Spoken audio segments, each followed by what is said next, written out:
All right. Day 17, I think. And today we are going to talk of the Katha of Hiranyakashipu. You do remember that we were talking about Jai and Vijay, the two gatekeepers of the abode of Bhagwan Vishnu in Vaikunt. And when they insulted the Sanat Kumars, they were cursed to have 3 births as Asuras on earth. Bhagwan Vishnu had given them a choice. Either you take 3 births as Asuras on earth, or take 7 births on earth as my bhakts. The Jaya and Vijaya chose the 3 births as Asuras because they couldn't bear to be away from Bhagwan Vishnu for 7 births on earth. We also saw the Katha of Jai and Vijay got born to Diti. That also we did that story a couple of days ago. And they were born as Hiranyaksha and Hiranyakashipu, 2 Asuras. And yesterday we saw how Bhagwan took Varaha avatar and came to earth and destroyed Hiranyaksha. When he was destroyed as an Asur, actually what Bhagwan did is that he liberated him from the birth of an Asur. Now we come to the Katha of his brother, Hiranyakashipu. When Hiranyakashipu heard that Bhagwan Vishnu had killed his brother, he was furious, he was livid, enraged, and he said to all his soldiers, go and destroy all the temples, kill the Brahmins, destroy the yagnas, kill the cows, kill and destroy everything that is associated in any way with Bhagwan Vishnu. He ordered all the people in his kingdom not to worship any gods, saying, I am the God and you can only worship me. And he vowed that he is going to do tapasya and become so strong that he will avenge the death of his brother by destroying Bhagwan Vishnu.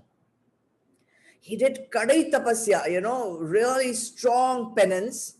And it seems, the story says that it was so intense that a fiery hot energy started emitting from his body and it started burning the entire cosmos.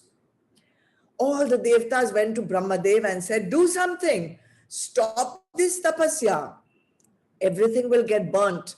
So Brahmadev came to Hiranyakashipu and said, stop, I'm happy with your tapasya, ask for a vardhan. This Brahmadev always goes and gives vardhans to these Asuras.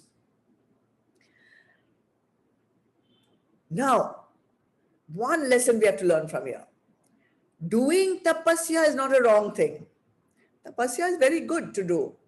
It creates power. It creates energy. But energy is neutral. You can use energy in an asuric way, or you can use energy in a sattvic way. If you use the energy to reach your spiritual potential, then it's good. It's daivik. It's sattvic. It's for your progress. But when you use that power to destroy the earth, to destroy others, when you use that energy to prove that you are the greatest and you can, just arbitrarily kill others, then that use of energy is asuric. And that's what these Asuras do. They do tapasya so that they can be all powerful, subjugate others, control the world, and become all powerful. So Brahmadev appeared in front of Hiranyakashipu and asked him for a vardhan. And from all the previous kathas, the only vardhan these Asuras ask for is immortality. They never want to die. They want to live forever. They want to live forever because they have a deep identification with the physical body. And that is also everybody has an identity with the physical body. But what you're going to do with the physical body again could be asuric or sattvic. If you want to live for a long time, you don't want to die, you do tapasya, you ask for a long life. But if you're asking for a long life because you want to work on your sadhanas, you want to work on achieving your spiritual potential, and that's why you don't want to die, good, sattvic. But if you want to live forever and not give up this physical body because you want to use this physical body for sense gratification, because you want to experience all the pleasures of the world, then that becomes an asuric tendency. Now look at the word, or rather the name, Hiranyakashipu. Remember his brother's name, Hiranyaksha? Aksha meaning eye, Hiranya meaning gold. His eye was always on wealth, on gold, on luxury. And Hiranyakashipu, Hiranya again means gold, and Kashipu means lying on a bed of gold or being covered in a cocoon of gold. So his brother Hiranyaksha was greedy. He used to keep gathering gold, as we said yesterday, and he used to feed his brother with all the wealth so he could use it for sense gratification. So these are all signs of asuric tendencies, that you want to identify with the physical body because you want to use it only for sense gratifications. Brahmadev heard the Vardhan that he wanted. I don't want to die, I want to be immortal.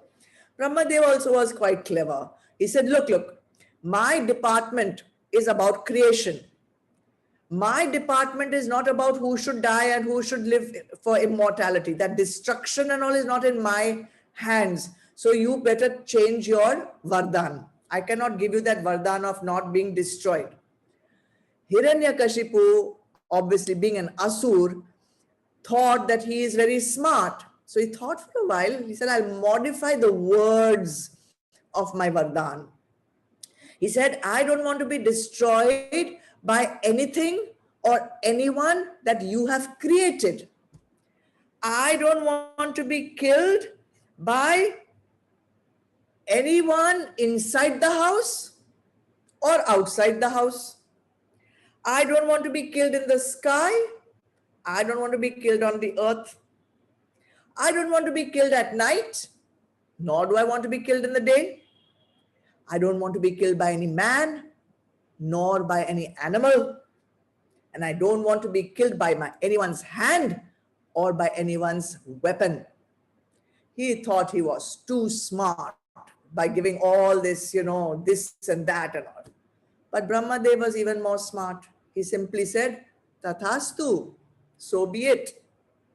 How this works against Hiranyakashipu and in favor of the Devatas is something to be thought about. And it will come in the Katha tomorrow. But when people think they are too smart, when they can use their words to fool people, when they use their words to get over the Bhagwan's wishes, then that kind of asuric thought process will 100% bring their downfall. So we have to be a little bit careful about whether we are being straightforward or what I call jalebi thinking, round and round and round and round, and trying to find ways of, circumventing straightforwardness for your own goal. See, these asurs, we say, what are all this asur and all? We don't have asurs in this day and age. These stories are outdated. But I tell you, an asur does not have to have horns. An asur does not have to have claws and talons. An asur does not have to have unusual big teeth and ugly face. These are not what make people asurs. Asurs is what is there in your mind. Asur is what is there in your heart. If you have greed, if you have vasna, if you have arrogance, if you have krodh, lobh, in fact, the six enemies we talk about, kam, krodh, lobh, moh, mad, matsarya, add to that rag, dvesh, and ahankar, you are harboring asuric tendencies. Before they manifest out into all these asuric actions, that is what we have to work on. And that is how we move forward on the spiritual journey. How this Vardhan works against Hiranyakashipu and how this story evolves is beautiful. And I will tell that to you over the next couple of days. But right now, we will chant to Mata to eradicate this pandemic which is creating havoc in the world, Corona Asura.